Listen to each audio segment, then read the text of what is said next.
Good afternoon. I'm Alex Beaumont, the Outreach and Engagement Coordinator at the Business and Local Government Data Research Centre. Welcome to our webinar today, which will be an introduction to social network analysis with Dr. Marianna Marra from the Essex Business School. Today, Marianna will provide a brief introduction to network dynamics. Marianna will speak for about 40 minutes. You will then have the opportunity to ask questions, which you can submit via the questions box in the panel to your right. You can ask questions throughout the presentation and we will just address them at the end. So I will pass you over to Marianna now. So just, there we go, change presenter. So we will be able to see yours. There we go, we can see your screen now, Marianna. Okay, great. Thank you, Alex. So, good afternoon, everybody. As Alex nicely introduced me, I am Marianna Marra and I work at Essex Business School. I'm a lecturer in management science and I've been working over the last years on different topics related to network analysis. So today we are going to just introduce you to social network analysis. We will provide a basic definition, some terms, so to understand the main jargons of network analysis. Then we will go through the main measures that can be computed to understand the networks.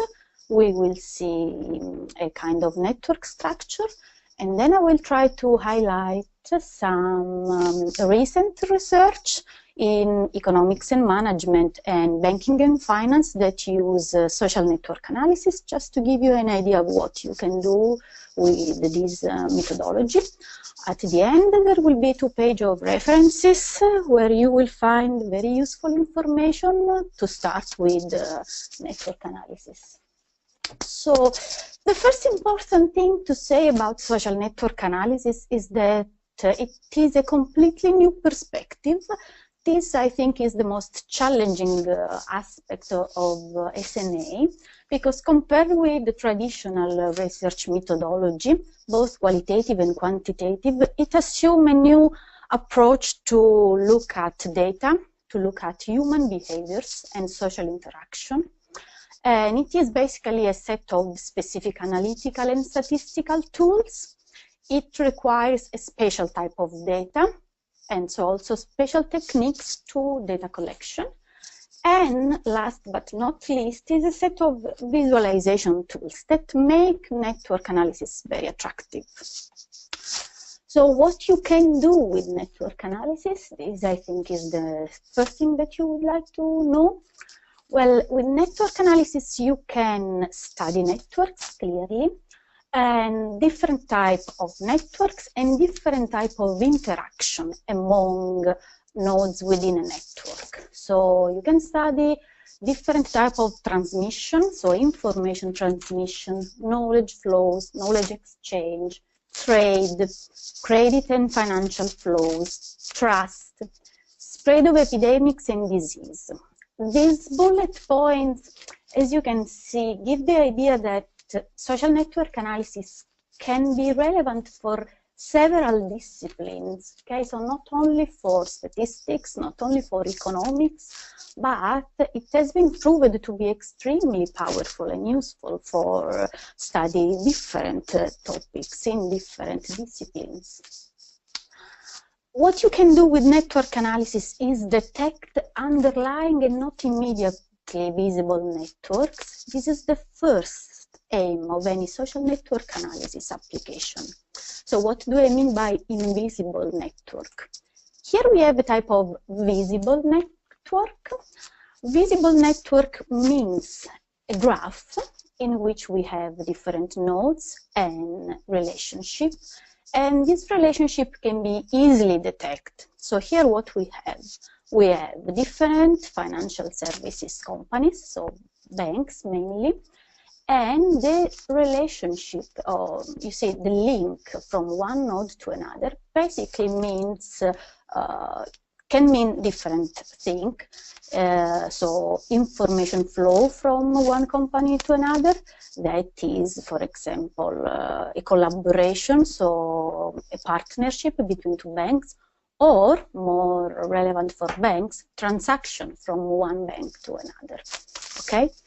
But what it is more probably interesting of social network analysis is that it can map informal relationships. So in this respect, it maps underlying and undetectable networks. So this is an example that is a very classic one that usually you can find in any book of social network analysis. What do we have here?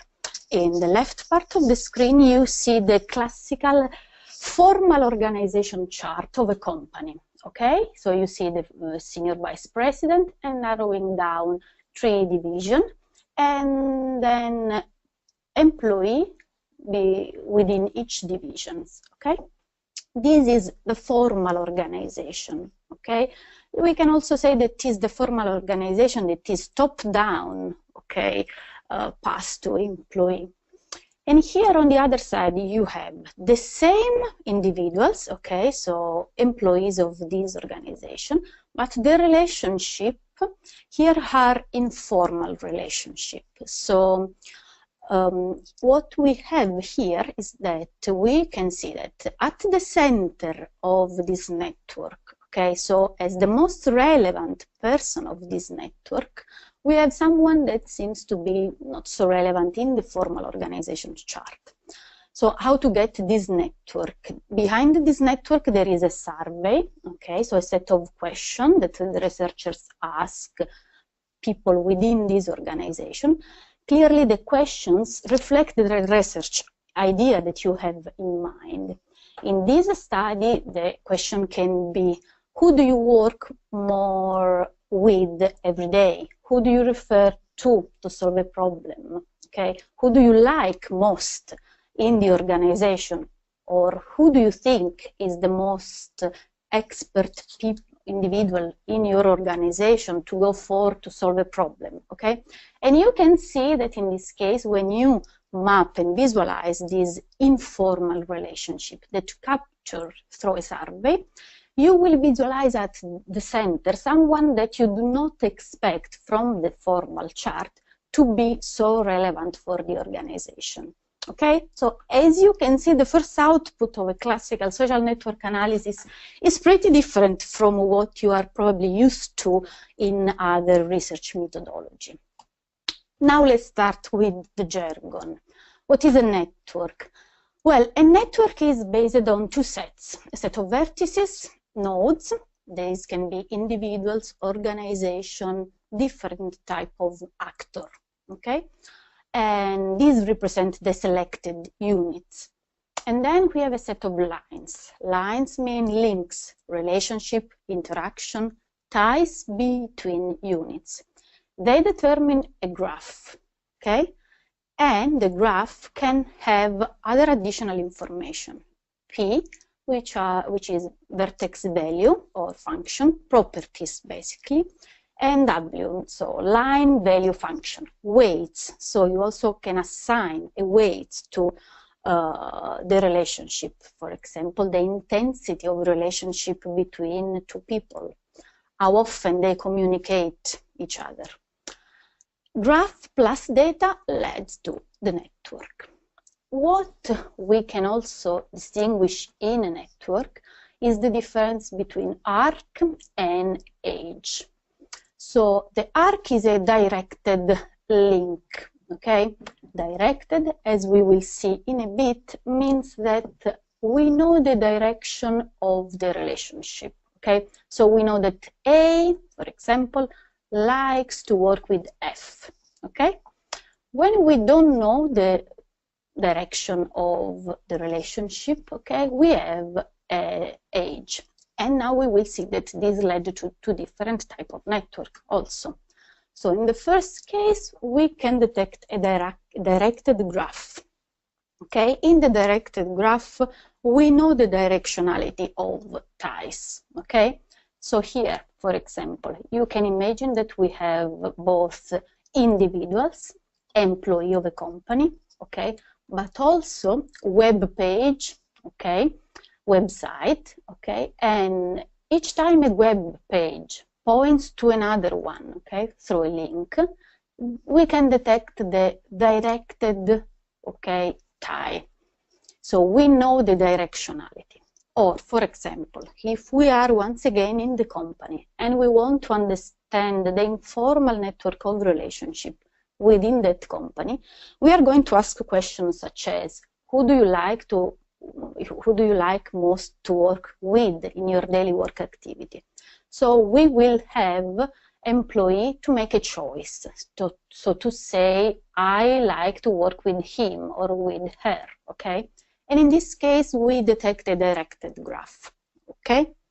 The opposite situation is where we don't know the directionality of ties. What is interesting of this type of graph is that underlying this type of graph in relationship, there is mutual consent. So we don't know the directionality of ties because there is no one individual or node that prefers another or that points to another, okay? This is about another type of networks at all. So for example, family network. So I am the daughter of my mother, but I did not choose to be the daughter of my mother, and I couldn't be the daughter of my mother if my mother is not exactly my mother. This means that there is mutual consent, okay? We agree to be in that relationship. We did not choose one the other.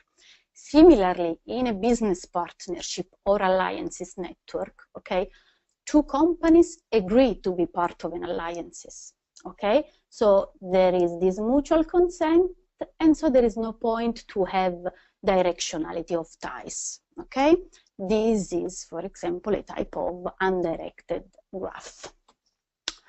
Now let's see, here we have a directed graph, once again, okay? And we see on this part of the screen how we store the data. So what kind of data we need to produce this type of graph? That is the question. Here we have an adjacency matrix, okay? In this matrix we have column and row. In column and row we have the same nodes, okay?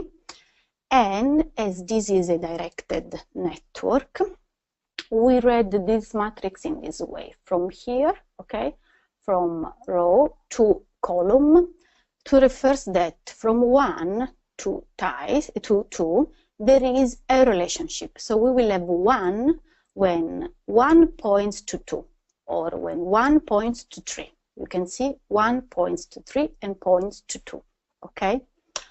Usually, a matrix, the adjacency matrix, has a diagonal of 0. Here there is a special case that refers to someone that cites himself, that refers to himself, okay, which is not, as you can see, likely to happen. That's why here we have 1. It's like to say that 4 point to himself, okay? If otherwise you have an undirected graph, so you don't know the directionality, still you can have the matrix, okay? And you can have 1 when there is a connection, so there is a relationship, okay, between 1 and 2. So if we refer back to the example about alliances, okay, so if 1 is a company and 2 is another one, and they engage together in an alliance, okay, there is a relationship, so there is 1 between 1 and 2 if they agree, mutually agree to be part of that relationship, of that alliance. But we don't read the directionality, okay? So we have 1 just to mean that there is a connection between 2 nodes. One more information that is useful to have is the difference between ego networks and whole networks. So the first type of network. Here, everything is about one ego and all the other are alters, okay? So we have a set of contacts, alters, okay, of one person on entity or entity. Here we have a classical example of a Twitter page. It can be the Facebook page of everybody of you, okay? And you can have your ego network simply understanding all your followers or friends on Facebook, and if they relate to you, how often, for example, you can map your own ego networks, okay? In this case, you can also have attributes of alters. So, for example, are they female, male, and attributes of ties between them. So, how often we communicate, how often we write one to another. How this type of data can be collected? Well, it depends on the setting. So a survey, if you are in a context, can be an idea, or if you are using Facebook or Twitter, basically you just download the data from there.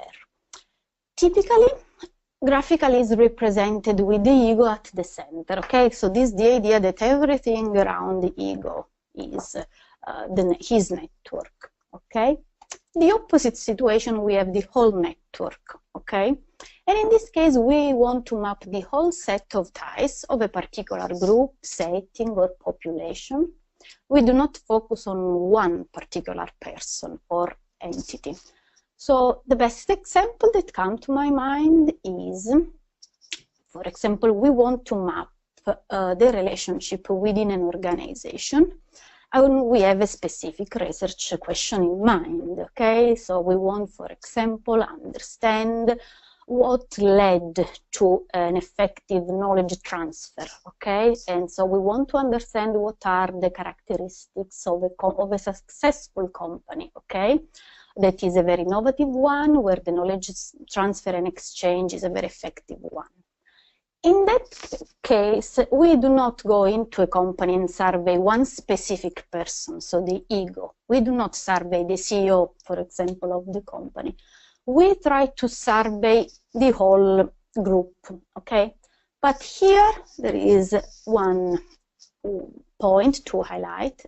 In this type of case, it is important to define the network boundary at the beginning. So once again, the example that I made. Does make it sense for me to map all relationship, for example, in a multinational corporation that is very large, and so it would be very time consuming to survey all employees in a multinational corporation if my research question is the one that I highlighted before? Well, one way of dealing with this issue is, for example, to define at the very beginning that I will survey only the research and development unit of a multinational corporation, because I want to understand the innovative performance of the company, so we know from the literature that it makes sense to focus on the research and development unit mostly, okay?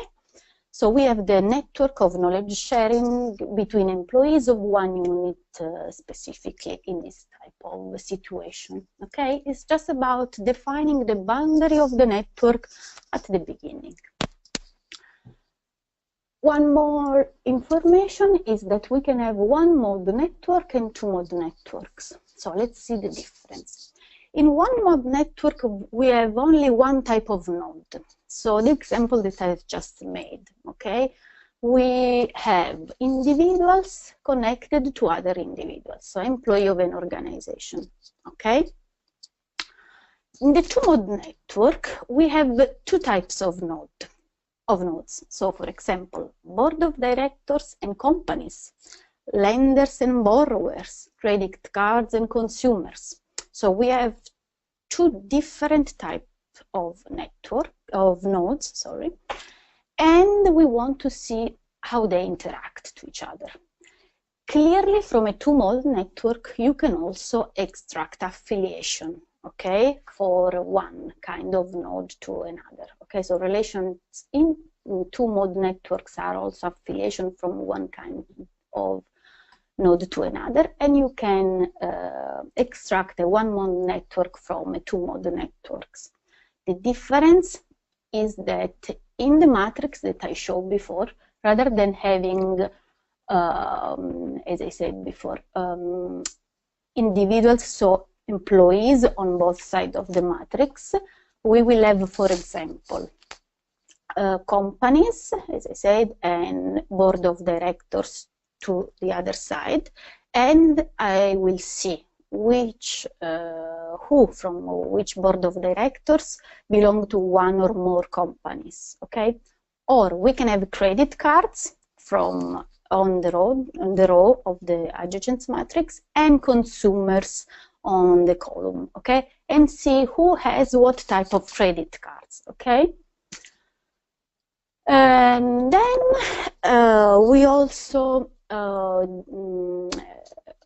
can detect if in a graph there are subcomponents. Okay, so usually in an undirected graph, we say that an undirected graph is connected if every two nodes in the network are connected by some path in the network.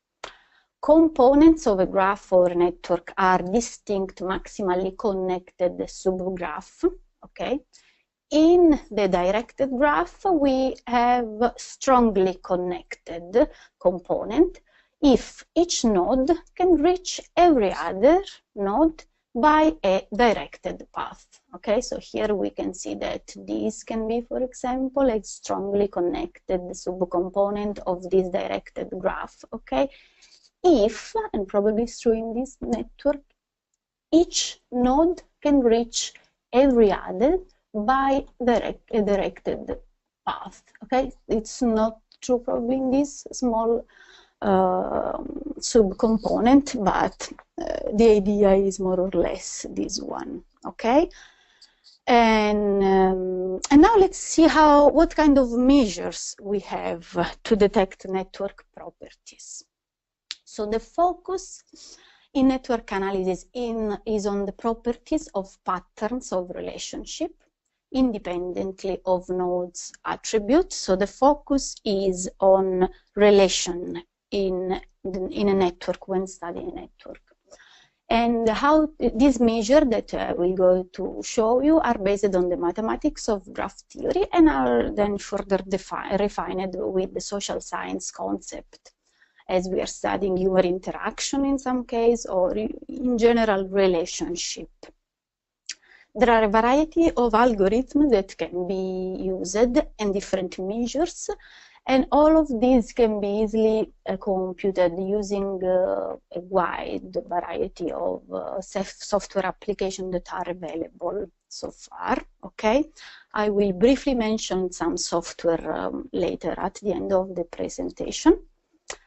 The first basic measure that provides a first description of a network, okay, is the so-called degree centrality.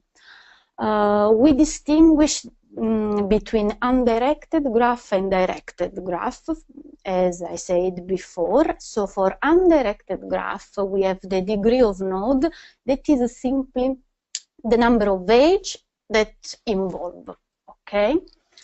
In the directed graph, where we actually know the directionality of ties, as I said before, we distinguish between in degree and out degree. In degree is the number of incoming links to a node, okay? So all the links that point to a specific node. And for example, the number of references a candidate, which is our node, receive from the voters, okay? The out degree centrality is the number of outgoing link, okay? So an outgoing link from a node to many others. And so they provide two different types of information, okay? Anyway, we are in the realm of the connectivity, so how connected a node is in a network. The first information that you need to understand this is the degree centrality, so to compute degree centrality. There are several measures of centrality, I have to say. So here I focused the attention only on these three, but there are even others. This is just to give you an idea of how you can describe the network, or how you can understand the network you are studying, okay? Closeness centrality accounts for indirect link. So rather than in the immediate connection, here we are looking at indirect links among nodes. This basically indicates how easily a node can reach other nodes, okay, in a network. The formula, as you can see, is the closeness centrality of a node, and we have here the total number of nodes minus 1 divided by the number of the links in the shortest path between I and J. So if we look at this graph, what we have here we have several information actually. First of all, this is a directed graph, so we know the directionality. Specifically, this graph is about a citation network. What is a citation network? Nodes in a citation network are document, preferable academic document, so research papers, okay, and a reference from one document to another, okay, is the relationship, so is the tie that we have in this network. So B points to A means that B is a book, for example, and it cites A, which is a previously published book. So here we have another important information. We have the evolution over time, because in a citation network, clearly references point backwards to the past, okay? The closeness centrality is about, as I said before, indirect link. So how easy A can reach all the other nodes in this network, not through simply the directed connection, but through indirect one. So for A to reach J, okay, A should go through D, F. No, it cannot go that way. It can be A, D, H, J. Okay, this is the shortest path, because going from A to D to F to I, G, H, and J is the longest path. Okay, so in closeness centrality, we want to see how easy the node can reach all the others, considering the shortest path between all of them. And then we have another measure. This is an algorithm very popular in the last years. It's called hubs and authorities, and it also relies on the idea of centrality, actually. Hubs and authority algorithm is being developed in the context of a web page, as I said before. So the World Wide Web is a good example of a network, of a directed network, where each web page points to others. And is an algorithm popular today also in Google or this kind of company to compute basically the importance, okay, of a web page, and to understand if a web page is popular, let's say. So if a web page is an authority, well, if it is an authority, it is pointed by many good hubs, while a good hub points to many good authorities. So what is interesting in this algorithm now is that there is a mutual reinforcement relationship. It shows a mutual reinforcement relationship, okay? And it also shows another information about time, once again, because the relationship between hubs and authorities is like the relationship between father and son, okay? So authorities should be older, and hubs can be considered also like the best development of an older authorities. It is also popular in citation network. For example, it has been used to detect authoritative patent. So if your citation network does not consist of academic papers, as I said before, but of other type of documents, such as patents, you still can detect the references among patents, and you can build a citation network like this one, okay? And as we know from the literature, patents are a good measure of innovation, a good proxy of how innovative a company is.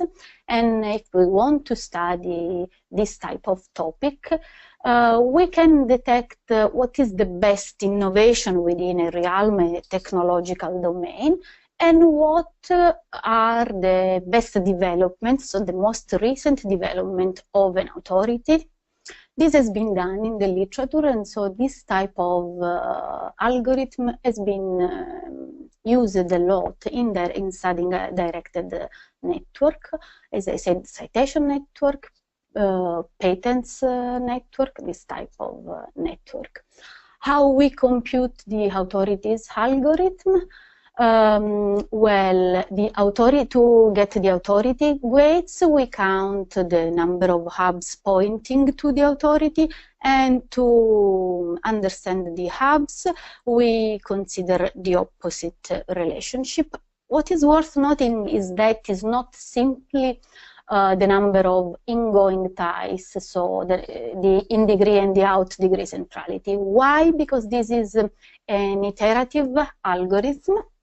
So we start from an arbitrary non-zero value, and then the algorithm is continuously updated till it converges. When it converges, you have the authority weights and the hub weights.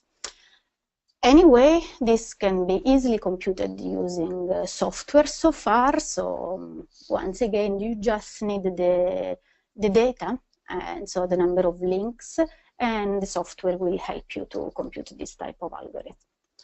Let's see a type of network structure, and so a model that defines a network today. What is interesting of this preferential attachment model? Clearly I selected this one, but there are several, okay? But we have limited time, so I thought this could be something interesting. Because these describe what actually happens in real world networks, okay? So it happens, and it describes how a network evolves over time, okay?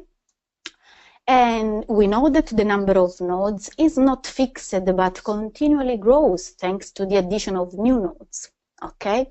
Think about a network of relationship, friendship, but think once again also to a citation network, okay? So this in fact it has been very popular to study the success of a document that can be a paper or a patent. And to study their success, we use as a proxy the number of citations received over time, okay? So what this model basically says is that new nodes entering in the network will prefer to link to more connected nodes, okay? Here we have an example that is not probably relevant, as I'm just realizing. So it is about fraud connection. So what happens in the credit card system, in the banking system. But forget about this for a moment. Think about the citation network that I mentioned before. It has been demonstrated that a document that is popular at the, let's say, at the very beginning, early stage of its appearance, okay, tends to still attract future citations, so future ties in that network. This is also known as a power law degree distribution, okay? It means that already popular node continues to attract and are more likely to attract ties in a network rather than nodes that are not so popular at the beginning.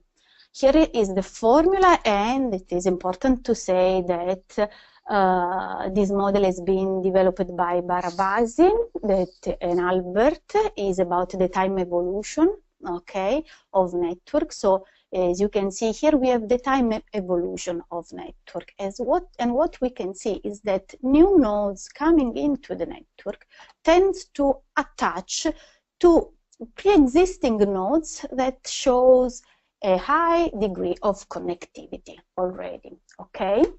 So basically here we compute the probability that one of the links of the new node connects to node I, depends on the degree ki of node I as follows, okay? And it's very interesting because, as I said, these actually describe how network evolve over time. Different type of network, okay? Relationship among individuals. So an individual that has a lot of friends, let's say, for example, on Facebook, will clearly attract more friends in the future, more likely than an individual that has a small network of relationship, okay?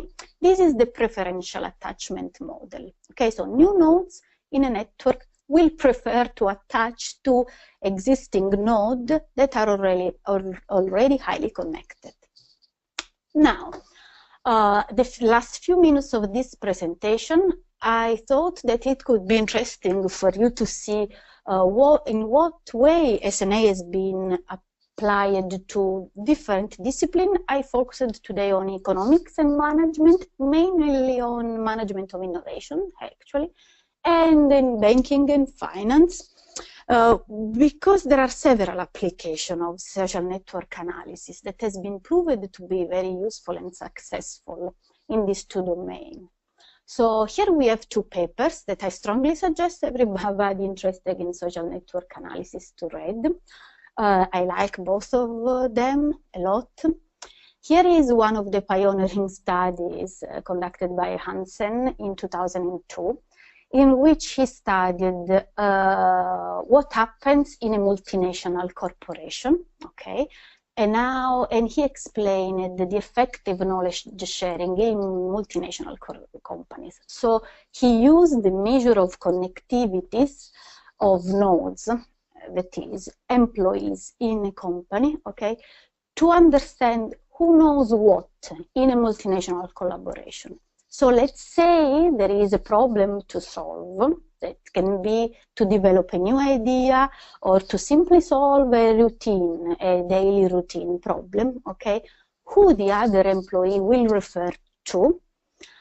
So the map of knowledge relationship in this case has been proven to be effective to explain how knowledge sharing actually works in a large corporation. This, as I said, has been a pioneering study. And more recently, but following the same idea or a similar one, there has been this paper. Both of them are referenced at the end of this presentation. And if I'm not wrong, both of them have been published in Organization Science, which is, as you know, a top journal. This second one answered this question: where do creative interaction come from? Which led to another research idea that is very popular in the last years. Where does innovation come from? And he shed light on the role of tie, contact, and social network within a company. So once again, the author here studied the context specifically of a company, okay? Who knows what, how the others refer to, how each employee refers to the others, and where does innovation come from? You can, I think you can clearly see also the link with the preferential attachment model now, okay? Because probably someone highly connected and that will receive connection in the future is also more likely to be innovative, let's say, especially if the type of connection are, let's say, heterogeneous in nature. But this led to another research question, so maybe another time. Highly interesting is also what has been done in the realm of finance, because network can be very useful to describe financial systems. Because modern banking systems are highly interconnected, as we saw in the first picture at the beginning of these slides. And despite their various benefits, the linkage that exists actually between banks carry also the risk of contagion. So this approach, and here there is a difference I have to say between the approach of to network theory in general and the use of network analysis in particular, well, both has been proven to be useful to understand, for example, what happens during the last financial crisis, okay? So how one bank contagions the other, okay? So how the failure of an individual bank affects other banks and the whole banking system. It has been studied in this paper that you will find references at the end. Or understanding the network of major international financial institutions as an increasing scale-free network has been studied also, and the scale-free network is, as I said before, like the power law degree distribution studied by Barabasi in the preferential attachment model.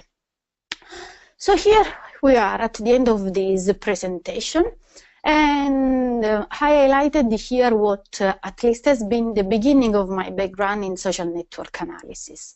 So there are several books very, very interesting, clearly. I strongly suggest, for example, this book about Newman, Networks, an Introduction. And I also like a lot the book by Jackson, Social and Economic Networks. These clearly focus on networks in economics more.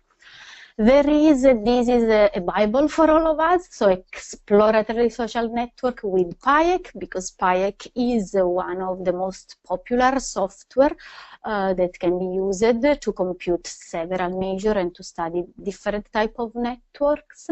So I will say something about the software in a bit. Here there is the famous papers by Barabasi and Albert. Here there is another very useful handbook about social network analysis in general. And here there is the paper about authoritative sources, so the Hobson authority algorithm.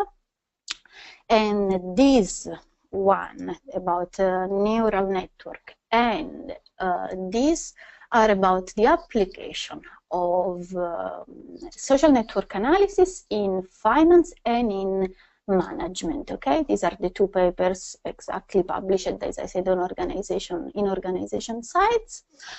And if I have just a few minutes, here you have the details. If you want to contact me, I'm always very pleased to answer any question or to collaborate.